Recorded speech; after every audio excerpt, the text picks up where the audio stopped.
বাংলাদেশে মূলত রাজনীতি নেই, যতটুকু আছে সেই ময়দানটুকু দখল করে রেখেছে জামায়াত। আর সংগঠন হিসেবে শক্তিশালী এই সংগঠনটির আমির হিসেবে জামায়াতের আমির একরকম আলোচনার ক্রাশ হয়ে আছেন। তারপরেই আপনি আলোচনায় আনতে হবে হাসনাত আব্দুল্লাহকে। রাত পোহালেই আসবেন তারেক রহমান সাহেব। বিএনপিতে আনন্দের ঢেউ। আমরা অলরেডি দেখছি যে 300 ফিটে অলরেডি সমস্ত কিছু রেডি হচ্ছে। সরকার বেশ ইনিশিয়েটিভ নিচ্ছে। আর্মি টার্মি দিয়ে পুরো ঘেরাও করে এইসব জায়গাগুলো একদম সিল করে ফেলেছে। কারণ দেশের অবস্থা তো বেসিক্যালি এখন একটু টালমাটাল অবস্থা। আপনারা যেভাবে বলেন, স্বীকার করেন আর অস্বীকার করেন, situation is not in our favour. যে কোনো সময় জামাতের আমির ডাক্তার শফিকুর রহমানকে হত্যা করা হতে পারে। গোয়েন্দা সংস্থার এমন একটি রিপোর্ট জামাত আমিরকে জানানো হয়েছে। এই কথা শুনে অনেকেরই হয়তোবা আতঙ্কগ্রস্ত করছি আমি মনে করতে পারেন, কিন্তু এটা হলো রিয়েলিটি, বাস্তবতায় এক নম্বরে এখন ভারতের চোখে জামাত আমির ডাক্তার শফিকুর রহমান, যিনি ক্ষমতার খুব কাছাকাছি। ডক্টর মোহাম্মদ ইউনূস স্যারকে আপনারা অনেকে খুব সোজা সাপটা লোক মনে করেন, যে খুব সোজা সাপটা, কিছু বুঝে না, পাজামা পাঞ্জাবি পরে হাঁটতেছে, কথা কম বলে। ওদের চেয়ে তো আমি বেশি বুঝি, মানে ডক্টর ইউনূস স্যারের চেয়ে আমি বেশি বুঝি। এরকম লোকের অভাব আছে? দেখছেন না এই টক শোতে কিভাবে কথা বলে? মনে হইতাছে যে ডক্টর মোহাম্মদ ইউনূস স্যার কোনো ব্যাপারই না। এই লোক তো ভাই কোনো দামই নাই, 2 পয়সার মূল্য নাই, কিচ্ছু করতে পারবে না, কিচ্ছু করেও নাই। কি করছে না করছে আপনারা জানতে পারবেন ভাই, জানতে পারবেন। আমরা কিছু বললে আমরা নাকি মানুষকে উস্কাই। আমরা উস্কাইছি কিসের জন্য? কি চাইছি? 5 তারিখের পর থেকে চাইছি কি? বল, নিজের জন্য কিছু চাইছি? বলছি যে আমার উপদেষ্টা বানাইতে হবে, বলছি নাকি? কি চাইছি? চাইছি আওয়ামী লীগের লোকজনের জামিন হবে না, চাইছি এই যে পোলাপানগুলো যারা কিনা মারা গিয়েছে তাদের যাদের চিকিৎসা হয়, যারা মারা গিয়েছে তাদের এই ক্ষতিপূরণ হয়, যারা বেঁচে আছে তাদের চিকিৎসা হয়, এগুলো চেয়েছে। এবারে কি চেয়েছে? প্রফেসর ইউনূস সাহেব, দয়া করে সাবধান হন। ইতিহাস থেকে শেখেন, আপনার সম্মানজনক মর্যাদাসম্মত সফট অ্যাপ্রোচ আওয়ামী লীগের ক্ষেত্রে খাটবে না, জাতীয় পার্টির দলের ক্ষেত্রে খাটবে না। বিদেশিরা আপনাকে বাঁচাইতে পারবে না, শুধুমাত্র পারবে এই দেশের মানুষ। গণঅভ্যুত্থানের পক্ষে ছাত্রজনতা সঠিক এবং কঠিন সিদ্ধান্তটা নেন, দয়া করে। ভারত যদি বাংলাদেশের দিকে নজর দেয়, পাকিস্তানের মির্জাইল কিন্তু ভারত থেকে বেশি দূরে না। কামরুল সাইদ উসমানী নামক মুসলিম লীগের এক নেতা এই বক্তব্য দিয়েছেন পাকিস্তানে। জানা গিয়েছে পাকিস্তানের প্রধানমন্ত্রীর খুব কাছের মানুষ সে। এই মুসলিম লীগের নেতার বক্তব্যে এখন ঝড় তুফান চলে এসেছে ভারতবর্ষে। আপনাদের কাছে অনুরোধ থাকবে, প্রথম আলোর প্রকাশনা আবার যদি শুরু হয়, প্রথম আলো পত্রিকা এই কয়েকদিনের ভেতরে যে প্রিন্ট হবে, এর মধ্যে আপনার নতুন পত্রিকা নেবেন।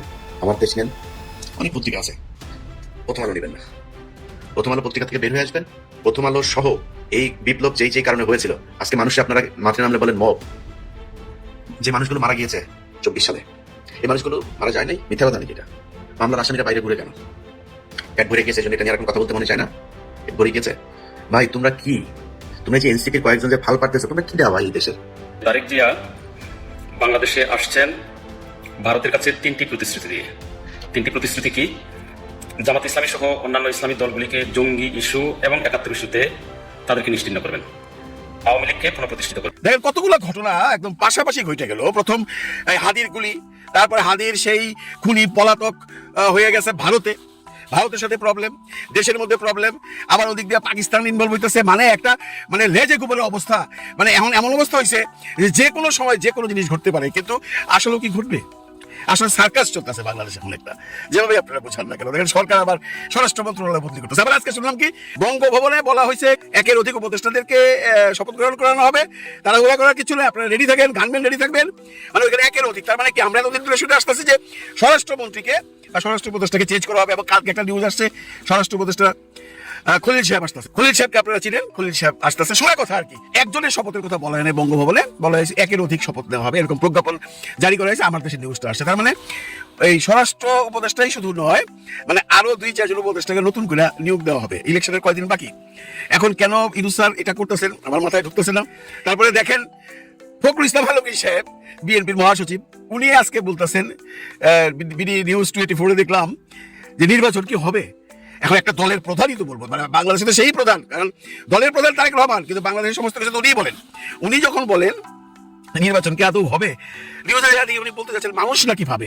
তো মানুষ যদি ভাবে, আপনার তো সব বলার উচিত না। এটা পাবলিক প্লেসে নির্বাচন কি আদৌ হবে, নিউজটা দেখলে মনে হয় আপনিই বলছেন, আপনার মনে হয় সন্দেহ আছে নির্বাচন কি আদৌ হবে।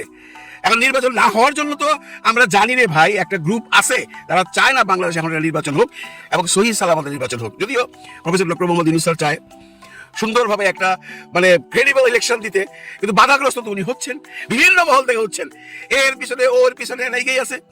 এবং এইখানে যদি এই মুহূর্তে বাংলাদেশে সমস্ত দলগুলো এক না হয়, সমস্ত দলগুলো, আমি যেটা বলতে চাচ্ছি যে বিএনপি, জামাত, এনসিপি বা যত ছোট ছোট দল আছে, তারা যদি একাত্ম না হয়, তারা যদি একসাথে মানে একটা শক্তি বৃদ্ধি না করে তাহলে নির্বাচন না হবারই চান্স বেশি। কারণ কালকে তারেক রহমান সাহেব আসার পরে রাজনৈতিক সিচুয়েশন কোন দিকে যাবে আমি আপনি কেউ জানি না। অনেকেই বলতেছেন তারেক রহমান আইসা দেশের হাল ধরবেন, মানে বিএনপির লোকজন বলতেছেন ভাই এটা কি সম্ভব, উনি এত বছর পরে আইসা উনি হাল ধরবেন। আর বিএনপিতে কি এমন অবস্থা যে তারেক রহমান সাহেব বললেই সবকিছু হয়ে যাবে। উনি তো লন্ডন থেকে অনেক সময় বলছে এটা করবে না ওইটা করবে না, কর্মীরা মানছে। কই আপনাদের এখানে তো মনে করেন রেগুলারই ঝামেলা হইতেছে। তারেক রহমান সাহেব তো আর আলাউদ্দিনের চেরাগ নিয়ে বাংলাদেশে আসতেছে না, উনি আসতেছে দলীয় প্রধান হিসাবে। এতদিন যেভাবে ভার্চুয়ালি কাজ করছেন সেটা সামনাসামনি করবেন। আমি যদি এখান থেকে আমার আত্মীয় একটা কাজ করতে বলি, সে যদি না করে আমি সামনে গেলেই করবে। অনেকেই বলেন অবশ্য যে সামনে আসলে অনেক সিচুয়েশন চেঞ্জ হবে, আমরা সেটাই আশা করি। আমরা আশা করি সিচুয়েশন চেঞ্জ হোক, আমরা যে কোনোভাবেই চাই একটা নির্বাচন হোক। কারণ নির্বাচন যদি না হয় তাহলে বিশ্বের সাথে আমাদের যে একটা মানে রাজনৈতিক, সামাজিক, অর্থনৈতিক বিভিন্ন লেনদেন আছে সেইগুলোকে বিশ্ববাসীরা মানে অন্যান্য রাষ্ট্ররা মানে চায় না। কারণ তারা বলতে চাচ্ছে যে ইউনুস আজকে আছে কালকে নাই, ওনার সাথে কি এগ্রিমেন্টে যাবো। এটা কিন্তু একটা লজিক আছে ভাই, এই কথাটার পিছনে অস্বীকার করার কোনো উপায় নেই। এখন দেশীয় রাজনীতি দেখেন কোথায় চলে গেছে হাদির মৃত্যুজনিত কারণে। এবং ওই যে ময়মনসিংহের দীপু সাহানা, দীপু দাস ছেলেটাকে পুরানোর পরে এখন রাজনীতির মোড় মানে পুরো সিচুয়েশন অন্যদিকে চলে গেছে ভাই। আপনারা জানেন যে ভারতের আমাদের যতগুলা উপ হাই কমিশনার আছে, ভিসা অফিস আছে, যেমন শিলিগুড়ি, গৌহাটি, কলকাতা, দিল্লি, মুম্বাই, সব জায়গায়, কলকাতা বাদে সব জায়গায় আন্দোলন, বিক্ষোভ এবং অনার সৃষ্টি হয়েছে। পুলিশ বাধা দিচ্ছে এবং অনেকগুলো ভিসা অফিস বন্ধ করে দিচ্ছে। ভারতের ভিসা অফিস তো অলরেডি আমাদের এখানে বন্ধই ধরতে গেলে, ভিসা তো দিতই না। সেম জিনিস বাংলাদেশে যতগুলো ভারতীয় বেশি আছে সবগুলোই বন্ধ করে দেওয়া হইতেছে আস্তে আস্তে। এবং এই উত্তেজনা এমন পর্যায়ে চলে গেছে এখন পাকিস্তান ইনভলভ হয়ে গেছে। আপনারা নিউজে দেখছেন পাকিস্তানের মুসলিম লীগের কোন প্রধান নেতা মানে নওয়াজ শরীফের নেতা বলে দিচ্ছে অলরেডি যে বাংলাদেশের উপরে কোনো কিছু হলে ভারতের উপরে মিসাইল আক্রমণ করা হবে। এই যে একটা উস্কানিমূলক আলোচনা, এই যে উস্কানিমূলক কর্মকাণ্ডগুলো হইতেছে, এটা তো ভালো না রে ভাই। যেভাবেই বুঝান, আমরা এমনি আছি তো ঝামেলা, সামনে ইলেকশন, দেশে এমনি সিচুয়েশনও ভালো না, দেশে চলতেছে সার্কাস। এই যে সিচুয়েশন গুলো হইতেছে না, এগুলো আলটিমেট যে কোথায় যাবে এবং শেষের মধ্যে কি হবে আমরা কেউই জানি না ভাই। এই যে ফখরুল ইসলাম আলমগীর সাহেব মানুষের কাঁধে বন্দুক খেয়ে গেছে, বলছে যে মানুষ ভাবছে নির্বাচন হবে কিনা, এটা ছিল উনি ভাবতেছে। ভাবার কারণ আছে, অবভিয়াসলি ভাবার কারণ আছে। দেখেন আমাদের যে বর্তমান সিচুয়েশন বাংলাদেশের মানে আইন শৃঙ্খলা, এটা তো কন্ট্রোলে নাই, এটা তো ফেল করছে স্যার। ইউনূস স্যার ফেল করছে। আপনার যেভাবেই বুঝান, ইউনূস স্যার এই বিগত দিনগুলোতে যে সমস্ত আইন শৃঙ্খলার ভার যাদেরকে দেওয়া হয়েছিল তারা সাকসেস না। এখন অনেকেই বলেন যে ওই স্বরাষ্ট্র মন্ত্রণালয়ের মধ্যে দুইটা মন্ত্রী, একটা হইলো জাহাঙ্গীর স্যার, একটা হইলো ওই যে কি ভদ্রলোকের নাম খোদা বক্স এক কথা কয়, জাহাঙ্গীর সাহেব এক কথা কয়। তো এইটা তো পাবলিক বুঝবে না, আপনারা নিজেরা পুদ্দাবুদ্ধি করে আম করে কেন মারতেছেন ভাই বলেন তো। এগুলা ইউনূস স্যার আগের থেকেই দেখা হচ্ছে। এখন শোনা যাচ্ছে খলিল সাহেব আসবে, আমাদের নিরাপত্তা উপদেষ্টা। আর খলিল সাহেব বাংলাদেশ সম্পর্কে কতটুকু জানে এখন অনেকে আবার বলতেছেন খলিল সাহেব হেরো আছে, খলিল সাহেব নিরাপত্তা উপদেষ্টা হয়েছে। কই আর্মিরা তো ঠিক লাগছে, আর্মি তো কোনো উল্টাপাল্টা করে নাই। মানে খলিল সাহেবের এত বড় হেলম, দেখা যাক কত বড় হেলম। আবার অনেকে এটাও বলতেছে যে আপনারা জানেন অনেকেই এই খলিল সাহেবের সাথে পিনাকির খুব ভালো সম্পর্ক। পিনাকিদের সাথে একটা ইন্টারভিউ আছে, আপনারা দেখেন, তাদের গভীর সম্পর্ক। আর অনেকেই বলতেছে যে পিনাকি ভুল করে খলিল সাহেব বানাইছে। আবার এইটাও বলতেছে খলিল সাহেবের সমস্ত প্ল্যান, দেশে গন্ডগোল হবে, স্বরাষ্ট্র মন্ত্রণালয় টোটাল ফেল করবে, তারপরে উনি আইসা এখানে বসবেন। আমার কথা তো বেশি না বিশ্বাস হয় না। কারণ ইউনূস স্যার যদি মনে করে থাকতো যে আমি খলিলকে বসাবো, ইউনূস সাহেব স্টেট বসাতে পারতো। আমরা জানি ইউনূস স্যার কোনো উইকেট ফালাইতে রাজি না। উইকেট মানে তার যে মানে পারিষদ আছে ওইখান থেকে হুট করে একজন সে বিদায় করবে না। এত করে তার ফেলিওর প্রমাণিত হয় যে সে রং লোককে সিলেক্ট করছিল। কাজে দেখেন যদি স্বরাষ্ট্র মন্ত্রণালয় চেঞ্জ হয়, জাহাঙ্গীর সাহেবের কিন্তু নিয়ে কৃষি মন্ত্রণালয় দিচ্ছে, শোনা যাচ্ছে আর কি। এগুলো একটা তো কনফার্ম এখন বলতো যে বলতো না আসবে নিউজে মানে কনফার্মেশন লেটার, তারপরে তো আমরা বলতে পারি না। তো শোনা যাচ্ছে ওনাকে কৃষিতে দিচ্ছে, ওনাকে স্যাক করবেন। উনি কিন্তু কাউকে স্যাক করে নাই এবং এই বাকি যে কয়দিন আছে এর মধ্যে উনি কাউকে স্যাক করবেন না, মিনিস্ট্রি চেঞ্জ করতে পারেন। এখন অনেকেই আবার বলতেছে যে ওই যে মাহফুজের গদিটা, তারপরে আসিফের গদিটা, এটা তো একই উপদেষ্টা, দুইটা তিনটা মন্তব্য নিয়ে আছে, এটাকে উনি এক্সপ্যান্ড করবে করে ওই নতুন নতুন 2-3 জনকে নেবে। এটা হলো আমার দেশের খবর, কতটুকু সত্য মিথ্যা জানি না। আজকেই নাকি মানে গতকালকে নাকি শপথ হবার কথা ছিল, কিন্তু যে কোনো কারণে পিছাইছে, হয়তো আজকে হবে। এখানে অনেকেরই প্রশ্ন যে আর কয়েকদিনের জন্য কেন উনি উপদেষ্টা নিতেছেন, আর স্যারের কি প্ল্যান? স্যারই যেন উনি তো আবার বড় খেলোয়াড়, বুঝছেন না? উনি কখন কোন সময় কোন ভাবে কোন দিক দিয়া কি করে বোঝা যায় না। মানে অনেক ধরনের বিচিত্র বিচিত্র ঘটনা বাংলাদেশে এখন চলতেছে, মানে সার্কাসের মতো অবস্থা হয়ে গেছে ভাই। সার্কাসে দেখেন না, এদিক দিয়ে জোকার নাচে, এদিক দিয়ে হাতি আসে, এদিক দিয়ে বাঘ আসে, এদিক দিয়ে আবার গান বাজনা হইতেছে, সব তো একসাথে। আমাদের দেশে এখন সার্কাস চলতেছে ভাই, কিছু মনে করেন না। আসলে জনগণ ফেরা হয়ে গেছে, এখন জনগণ চাইতেছে যে নির্বাচনটা হোক, নির্বাচনটা হোক। যদিও বিএনপি এখন খুব উঁচু গলায় বলছে, আমরা যখন বলতাম নির্বাচনের কথা তখন আপনারা বলতেন আমরা শুধু নির্বাচন করি, এখন আপনারাই নির্বাচন চান। হ্যাঁ ভাই, জনগণ নির্বাচন চায়, জনগণ নির্বাচন চায়, একটা ভালো সরকার চায়, যে সরকারের সেই আগের যে সরকারগুলো ছিল সেই তাদের ক্রিয়াকর্ম থাকবে না। একটা সুন্দর একটা নীতিবান সরকার, যে চুরি করবে না, যে চামারি করবে না, যে অন্যায়ভাবে কাউকে ধরবে না, যে দেশের টাকা কোটি কোটি টাকা বাক্সের মধ্যে পাচার করবে না। এগুলোই তো চায় বাংলাদেশের মানুষ।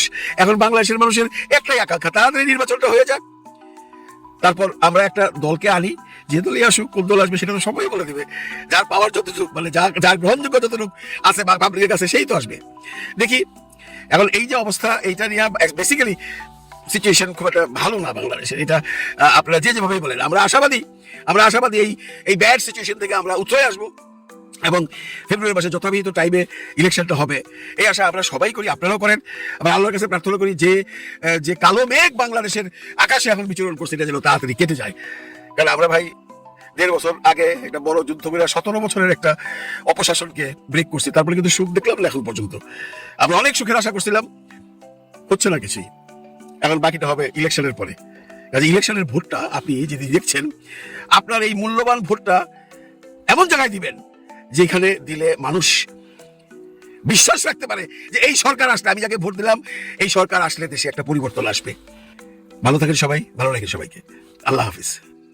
সাময়িক সময়ের জন্য হলেও হাসনাত আব্দুল্লাহ বাংলাদেশের রাজনীতিতে প্রাসঙ্গিক, আর সাদেক কায়েম দীর্ঘমেয়াদী প্রভাব বিস্তারের জন্য রাজনীতিতে শেকড় গড়ে চলেছেন, তা কিন্তু স্পষ্টই বোঝা যাচ্ছে। অতি সম্প্রতি এ কারণেই সাদেক কায়েমকে নিরাপত্তা দেওয়ার জন্য সরকার আহ্বান করেছিল, প্রস্তাব করেছিল। সাদেক কায়েম সেই প্রস্তাব প্রত্যাখ্যান করেছেন। তার দাবি হলো, শুধু আমার নিরাপত্তার কথা আমি ভাবছি না, আমি সারা বাংলাদেশের স্বাভাবিক নিরাপত্তার গ্যারান্টি চাই, স্বাভাবিক মৃত্যুর গ্যারান্টি চাই।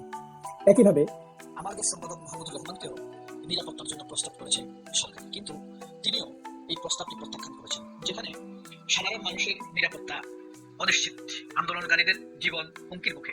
সেখানে স্বার্থপরের মতো এই প্রস্তাবটি তারা গ্রহণ করেন নাই। তারা উদারতার পরিচয় দিয়েছেন, এটা ঠিক। তারপরও ক্রাইসিস মোমেন্ট অতিক্রম করার জন্য আমার ব্যক্তিগতভাবে মনে হয়েছে তারা নিরাপত্তার এই প্রস্তাবটি গ্রহণ করা দরকার ছিল। তবে আপনি হয়তো ভাববেন, এই যে মির্জা ফখরুল ইসলাম আলমগীর, সালাউদ্দিন আহমেদ এত কথা বলে, তারা কি রাজনীতি করছে না? তাদের মির্জা ফখরুল, সালাউদ্দিন আহমেদ বা বিএনপি বা ছাত্র দলের প্রতিটি কথা কাজ হলো জামায়াতকে মেলাইন করার চেষ্টা করা, এটাই তাদের রাজনীতি। অর্থাৎ তারা সামনে যেতে পারবে না। জামায়াতের চাইতে সামনে যেতে হলে নিজেদের অ্যাডভান্স কিছু করতে হবে, প্রোগ্রেসিভ কিছু করতে হবে। সেই ধরনের কর্মসূচি, কথা, আলোচনা, সভা কোনো কিছুই বিএনপি করতে পারছে না। তারা হাসিনা পালানোর পরবর্তীতে এনজয় করছে চাঁদা, দখল, খুন, লুট এবং প্রভাব বিস্তারের বিষয়গুলোকে তারা নিজেদের জীবনে এনজয় হিসেবে নিয়েছে। আর অবসর সময়ে তাদের কাজ হলো, ফখরুল থেকে শুরু করে নয়েস লেভেল পর্যন্ত সবারই কাজ হলো জামায়াত শিবিরকে মেলাইন করা। এখন তাদের 1 নম্বর টার্গেটে পরিণত হয়েছে সাদেক কায়েম এবং হাসনাত আব্দুল্লাহ। এখন কথা হলো, এই যে তারেক রহমান আসছে, জামায়াত কাঁপছে, এই কাঁপুনি কি ভয়ে নাকি শকিং কম্পন, অগ্রগতির কম্পন? তারেক রহমান আসলে খুবই ভালো হবে। জামায়াতকে একটি প্রতিদ্বন্দ্বীর মুখোমুখি হওয়া উচিত। কারণ হলো, তারা ক্ষমতায় যাবে, দেশ শাসন করবে। তারেক রহমান আসলে তার আসার ব্যাপারটাকে তারা কিভাবে মোকাবেলা, পলিটিক্যাল ডিলটা করে সেটা দেখা উচিত। অর্থাৎ তারেক রহমানের দেশে ফেরার, 17 বছর পরে দেশে ফেরার পলিটিক্যাল ডিলটা তারা কিভাবে করে সেটাই দেখা উচিত। আমি আপনাদেরকে বললাম, তারেক রহমান 25 তারিখে আসবে, তো জানুয়ারির 2 তারিখের মধ্যেই তারেক রহমানের আলোচনা অপ্রাসঙ্গিক হয়ে যাবে। আজকে কথাটি বললাম, 3 মিনিট 35 সেকেন্ডে আমার এই ভিডিওটি, মানে 3 মিনিট 40 বলতে বলতে 45 হয়ে গেছে। 3 মিনিট 45 সেকেন্ডে এসে আমি এই ভিডিওর এই কথাটি বললাম। 1 সপ্তাহ তারেক রহমানের আলোচনা থাকবে সর্বোচ্চ। তার আগেই এই সংবাদের প্রতি মানুষ আগ্রহ হারিয়ে ফেলবে, কারণ তারেক রহমান দেশে ফিরবে, এতে মানুষের পেটের ক্ষুধা বাড়বে না। বরং তারেক রহমানের যদি নিয়ন্ত্রণ বিএনপির উপরে থেকে থাকে, সেটা আসার পরে, তারেক রহমান আসার পরে সেটা প্রমাণিত হবে। আর আমি এটা বিশ্বাস করি, তার নিয়ন্ত্রণ যদি থাকে, প্রান্তিক লেভেলের 50% চাঁদা কমে যাবে। সুতরাং তারেকের প্রতি তাদের আগ্রহ কমে যাবে। তখন তারা নিঃস্বার্থ হয়ে উঠবে এবং তারা জামায়াতের প্রতি ঝুঁকে যাবে। এখন কথা হলো এই যে তারেক রহমান আসছে, জামায়াত কাঁপছে, জামায়াতের প্রতিক্রিয়া কি হবে? জামায়াতের প্রতিক্রিয়া কিছুই হবে না, যেটা আমার ধারণা। আপনাদের যদি ভিন্ন কোনো মতামত থেকে থাকে তাহলে সেটা কমেন্ট বক্সে আপনারা লিখে জানাতে পারেন। বিস্ময়কর কিছু ঘটবে। যদি অপরাজনীতির আশ্রয় তারা নিয়ে থাকে তাহলে আরো কিছু ট্র্যাজিক ঘটনা ঘটতে পারে।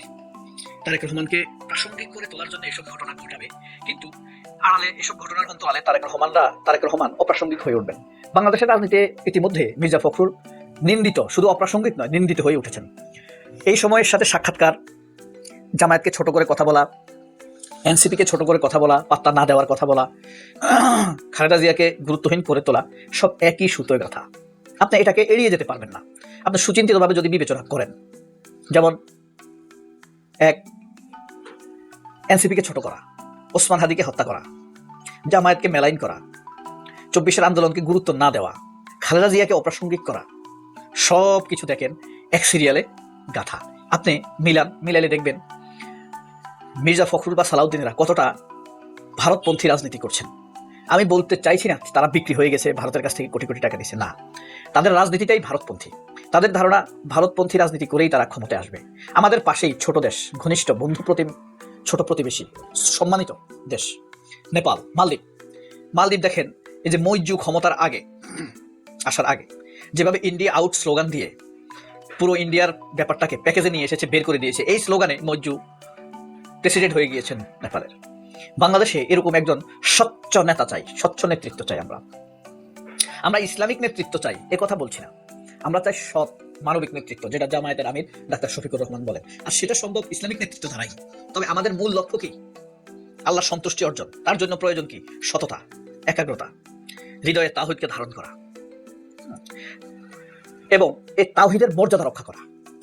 সেখানে তাওহীদ শব্দের ব্যবহার থেকে বিরত থাকা। আমাকে ভাবতে হবে তাওহীদ আমাকে ব্যবহার করছে নাকি আমি তাওহীদকে ব্যবহার করছি। এই জিনিসটি, এই প্রশ্নের উত্তরটি আমাদেরকে আমাদের অবস্থান তৈরি করে দিবে। ইসলাম যেন আমাকে ব্যবহার করে, আমি যেন ইসলামকে ব্যবহার না করি। হ্যাঁ, আপনি ইসলাম মুখে না বলে আপনি সততার কথা বলুন, কারণ সততাই ইসলাম। আপনি স্বচ্ছতার কথা বলুন, স্বচ্ছতাই ইসলাম। আপনি মানবিকতার কথা বলুন, মানবিকতাই ইসলাম। তবে আপনাকে এটা মাথায় রাখতে হবে, বাম বাতিল শক্তি এবং ভারত সবসময় জামায়াতকে আক্রমণ করবে। কেন? জামায়াত এবং বর্তমানে ইসলামের সবচেয়ে বড় শক্তি। এর আগে তারা কাকে আক্রমণ করত? মুসলিম লীগকে আক্রমণ করত। এর মধ্যবর্তী সময় তারা কাকে আক্রমণ করত? বাম ভারতেরা মাজারকে। তারা মাজার বিরোধী কর্মকাণ্ড, লেখা, টপিক্স সবকিছু তাদের ছিল মাজার বিরোধী। এখন দেখছে ইসলাম আসলে মাজারকে ধারণ করে না, এখন তারা মাজারকে নিজেদের কোলে নিয়ে গিয়েছে। মাজার তো আসলে ইসলামিক বিষয় নয়, কিন্তু তারা না বুঝে আগে মাজারের বিরোধিতা করত। সৈয়দ ওয়ালিউল্লাহ, লাল সালু যারা পড়েছেন বা থিমটা ধারণ করেছেন তারা বুঝতে পারবেন পরিষ্কারভাবে। এই কারণে তারা এখন মাজারের পক্ষে বলছে। আপনি নিশ্চিত থাকেন, যদি জামায়াত বলে যে মওদুদি অন ইসলামিক, মওদুদিকে আমরা মানি না, তাহলে এই প্রথম আলোরা মওদুদিকে নিয়ে পৃষ্ঠার পর পৃষ্ঠা পজিটিভ লেখা লিখবে জামায়াতকে ঘায়েল করার জন্য। কারণ জামায়াত বড় শক্তি, তাদের টার্গেট থাকবে ইসলামের ঝান্ডাটা, শক্তি, ইসলামের যে শক্তি, খুঁটির ঝান্ডাটা যার হাতে থাকবে তারা তার বিরোধিতা করবে। আল্লাহ হাফেজ, আসসালামু আলাইকুম। বাংলাদেশে আসছেন ভারতের কাছে 3টি প্রতিশ্রুতি দিয়ে। 3টি প্রতিশ্রুতি কি? বাংলাদেশ বিভিন্ন দেশের সাথে যে সামরিক সমরাস্ত্র সংক্রান্ত চুক্তি করেছে সেগুলি বাতিল করবেন অথবা অকার্যকর করবেন, নাম্বার 1। নাম্বার 2 হচ্ছে জামাত ইসলামী সহ অন্যান্য ইসলামী দলগুলিকে জঙ্গি ইস্যু এবং 71 ইস্যুতে তাদেরকে নিশ্চিহ্ন করবেন। নাম্বার 3 হচ্ছে আওয়ামী লীগকে পুনঃপ্রতিষ্ঠিত করবেন। তো এটা যদি এই সত্য তো নিশ্চয়ই, এই খবর তো নিশ্চয়ই সত্য, কারণ তিনি তার মায়ের যায় অবস্থা, সেই সময় তিনি আসতে পারেন নাই। তার আসার সিদ্ধান্ত অন্য কারোর ইচ্ছার উপর আটকে ছিল, তিনি নিজে সেটা বলেছেন। এখন আসতেছেন এই, এবং কিভাবে আসতেছেন? মানে বাংলাদেশের স্বাধীনতার সূর্যকে পুনরায় ইন্ডিয়ার পায়ে সমর্পণের প্রতিশ্রুতির মাধ্যমে। এই তো আমাদের দেশের রাজনীতি। দেখেন, যে জিয়া বাংলাদেশের স্বাধীনতাকে সমুন্নত রাখার জন্য জীবন দিলেন, সেই জিয়ার পুত্রের হচ্ছে এই কাণ্ড। এই তাহলে তো এই 1400 মানুষ জীবন দেওয়ার দরকার ছিল না, 35,000 মানুষকে পঙ্গু হওয়ার দরকার ছিল না। আপনি ছিলেন বিদেশে, আপনার নেতা কর্মীরা ছিল জারে জঙ্গলে গর্তের ভিতরে। ঈদের পরে আন্দোলন করবে এই কথা বলে বলে 16-17টি বছর কাটিয়েছেন। এখন সাধারণ জনতা, ছাত্র জনতা তাদের জীবন দিল, পঙ্গুত্ব বরণ করলো, চোখ হারালো, পা হারালো। তার বিনিময়ে আপনারা বিদেশ থেকে নিজ মাতৃভূমিতে আসার সুযোগ পাচ্ছেন। হাজার হাজার লক্ষ লক্ষ নেতাকর্মী যার জঙ্গল গর্ত থেকে বের হওয়ার সুযোগ পেয়েছে। মামলাগুলি থেকে লক্ষ লক্ষ মামলা, সেগুলি থেকে আপনারা মুক্তি পেয়েছেন এই মানুষগুলির জীবনের বিনিময়ে, 35,000 মানুষের পঙ্গুত্বের বিনিময়ে। আর যারা এই এত বড় মেসাকার ঘটালো, সেই ইন্ডিয়া, সেই আওয়ামী লীগ, সেই ইন্ডিয়ার কাছে আপনি আবার বাংলাদেশের স্বাধীনতাকে তাদের পায়ে আবার পুনরায় সমর্পণ করে তারপর দেশে ফিরছেন। তো মেরুদণ্ড আপনার তো আসলে হাদির পা ধুয়ে সেই পায়ের পানি খাওয়া উচিত। হাদির মতো যার চাল নাই চলা নাই, এরকম বাংলাদেশের একটি সূর্য সন্তান, এরকম একটি ফ্যামিলির সন্তান, কিন্তু আজকে তিনি বাংলাদেশের সূর্য সন্তান। তো হাদির কাছে উচিত ছিল আপনাদের মুরিদ হওয়া। আপনার এই বুকের পাটা নাই যে আপনি আপনার নিজের বুকের শক্তি দিয়ে নিজের মাতৃভূমিতে ফিরবেন। এবং ভবিষ্যৎ একটু বলি, মন খারাপ হবে হয়তোবা, তারপর একটু বলে রাখি। সেটা হচ্ছে, আপনি আসবেন, ইনশাল্লাহ ক্ষমতায় যাচ্ছেন না, যদি যান, হাইপোথেটিক্যালি ধরে নিই, যদি ক্ষমতায় যান, হাসিনাকে ফেরত আনবেন, এবং হাসিনাকে ফেরত আনার প্রেক্ষাপট তৈরি হওয়ার পূর্বেই আপনার বাবার মতো আপনার জীবনটাকে শেষ করে দেওয়া হবে। This will be the future result. এবং এটার জন্য, এটা রকেট সায়েন্স না, এটা বোঝার জন্য বিরাট মহাজ্ঞানী হওয়ার দরকার হয় না। খুব সিম্পল হিসাব। ইন্ডিয়া তার স্বার্থ ফুরানোর সাথে সাথে আপনাকে দুনিয়া থেকে বিদায় করে দেওয়া হবে। This will be the future result, mind it. যে প্রত্যাশা নিয়ে জুলাই বিপ্লব সংগঠিত হয়েছে, হাজার হাজার মানুষ প্রাণ দিয়েছে, হাজার হাজার মানুষ আহত হয়েছে, ঘর ছাড়া হয়েছে, সেই প্রত্যাশা পূরণ না হয়ে উল্টো ভিন্ন পথে চলছে বাংলাদেশ। সবার মনে প্রশ্ন জেগেছে, তবে কি প্রফেসর ইউনূস জুলাইয়ের গাদ্দার? যারা এই জুলাই সংগঠিত হওয়ার পেছনে সবচেয়ে বড় ভূমিকা রেখেছিলেন, আজ তাদেরকে গাদ্দার বানিয়েছে জুলাই। যারা মসনদে বসেছেন, যারা জুলাইয়ের জন্য কিচ্ছু করেননি, কিন্তু ক্ষমতায় বসে অজস্র টাকা হাতিয়ে নিয়েছেন, রাষ্ট্রকে লুটপাট করেছেন, সেই ব্যক্তিরা এখন জুলাইয়ের প্রকৃত যোদ্ধাদের গাদ্দার বানাচ্ছেন। অন্যদিকে ভারত ক্রমান্বয়ে এগিয়ে আসছে বাংলাদেশের সীমান্তের দিকে। মোতায়েন করা হয়েছে রাফায়েলের মতো যুদ্ধ বিমান, ড্রোন, সেনা ক্যাম্প বৃদ্ধি করা হয়েছে। প্রচুর সেনা ভারত বাংলাদেশের চারদিকে জড়ো করেছে। পাশাপাশি পাকিস্তান বলছে, বাংলাদেশে আঘাত করলে পাকিস্তান বাংলাদেশের পাশে দাঁড়াবে, এবং পাকিস্তানের ভেতরেও বাংলাদেশের সাথে আলোচনা চলছে। পাকিস্তানি আক্রমণ মানি বাংলাদেশে আক্রমণ, বাংলাদেশে আক্রমণ মানি পাকিস্তানি আক্রমণ, যেটি সৌদির সাথে চুক্তি হয়েছে, এরকম চুক্তির দিকেও এগুতে পারে এই দুই দেশ। অনেকগুলো গুরুত্বপূর্ণ খবর থাকবে আজকের লাইভ সেশনে। প্রথমে যে বিষয়টি দিয়ে শুরু করতে চাই, বাংলাদেশে ইলিয়াস হোসেন নামটি প্রত্যেকে কম বেশি জানেন। হতে পারে সাংবাদিকতায় বা একুশে টেলিভিশনে আমার খুব ঘনিষ্ঠ ছোট ভাই, কিন্তু ইলিয়াসকে ছোট ভাই চোখে শুধু নয়, বাংলাদেশের একজন দেশপ্রেমিক সাংবাদিক হিসেবে আমি চিনি। বাংলাদেশের জন্য যদি আপনি ইলিয়াসকে বিবেচনা করেন, আমি পুরোপুরি বলবো ইলিয়াস একজন আনফিট ব্যক্তি, তার সাংবাদিকতা ছেড়ে দেওয়া উচিত। এবং আপনারা যারা ইলিয়াসের ভিডিও দেখেন, আনসাবস্ক্রাইব করে ইলিয়াসকে ত্যাগ করবেন। কেন করবেন সেটা বলছি। বাংলাদেশের সকল সাংবাদিকরা দিন শেষে কোনো না কোনো ঘর থেকে, কোনো একটি গোষ্ঠী থেকে, দল থেকে ভিক্ষা খেয়ে চলে। বাংলাদেশের এমন কোনো বাহিনী নেই, এমন কোনো উপদেষ্টা নেই, এমন কোনো আমলা নেই, নিরাপত্তা বাহিনী বা প্রশাসনিক লোক নেই, এমন কোনো ব্যক্তি, রাজনৈতিক দল নেই যারা কোনো একটি জায়গা থেকে ভিক্ষা ছাড়া চলে। এমন কোনো সাংবাদিক, এমন কোনো পেশাজীবী নেই, কিন্তু ইলিয়াস ব্যতিক্রম। ইলিয়াস বিএনপিকে গালাগাল করে, ইলিয়াস জামাতকে গালাগাল করে, ইলিয়াস ওয়াকারকে গালাগাল করে, ইউনূস সরকারকে গালাগাল করে। যারা সাংবাদিকতার নামে বাংলাদেশে ফ্যাসিজম কায়েম করেছে, সেই দিল্লি স্টার এবং পন্দের আলোকে গালাগাল করে। ইলিয়াস সবাইকে কেন গালাগাল করে? প্রশ্নটা আছে না, কেন করে? ইলিয়াসের বন্ধুর চেয়ে শত্রু বেশি কেন?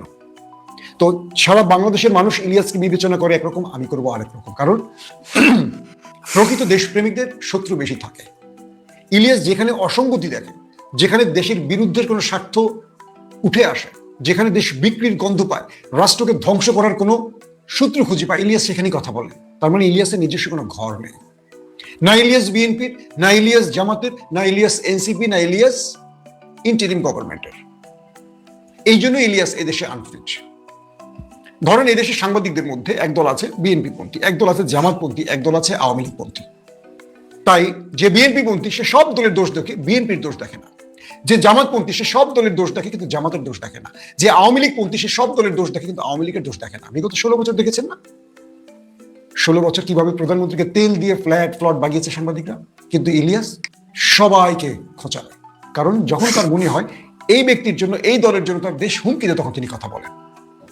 যে জুলাই বিপ্লবের জন্য বাংলাদেশকে তৈরি করেছিল ইলিয়াস পিনাকিরা, আজকে দেখেন ইলিয়াসের সবচেয়ে কষ্টের একটা প্রতিষ্ঠান, সে কিচ্ছু করেনি এত বছর, এত ত্যাগ স্বীকার করেও।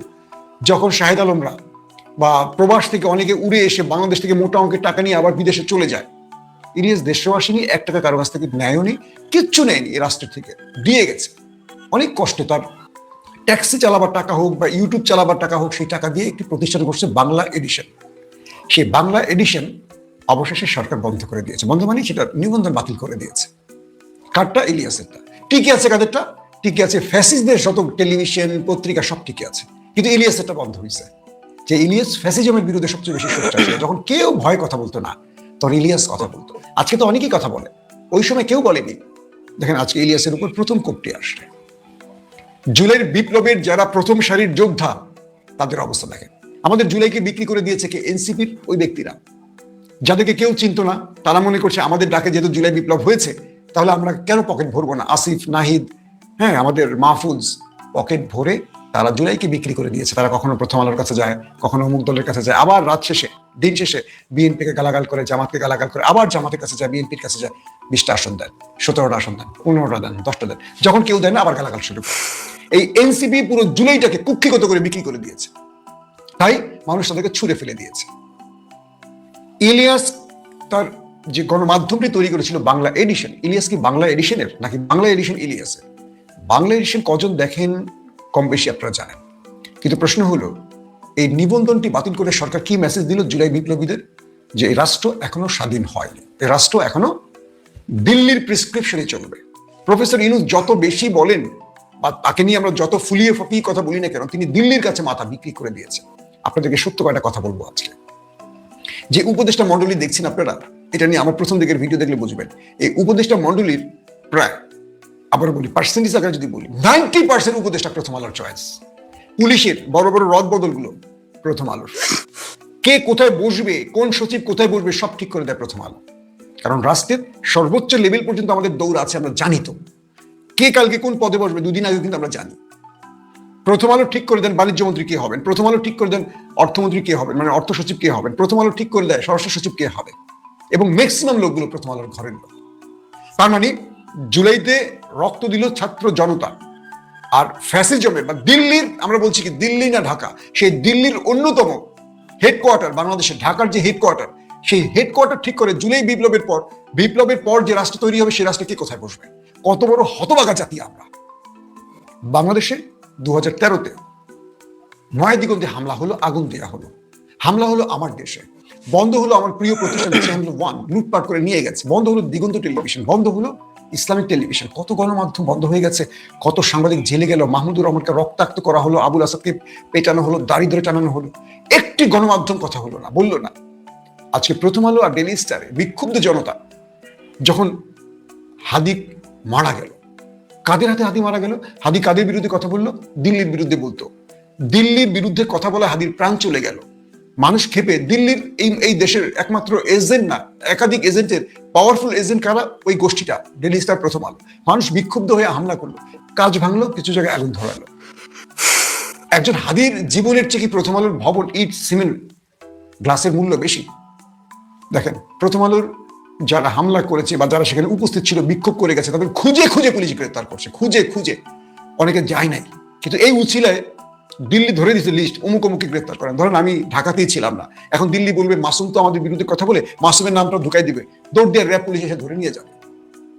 তার মানে দেশ চালাচ্ছে কি এখনো দিল্লি? তাহলে ইউনূস কি জেলের গাদ্দার?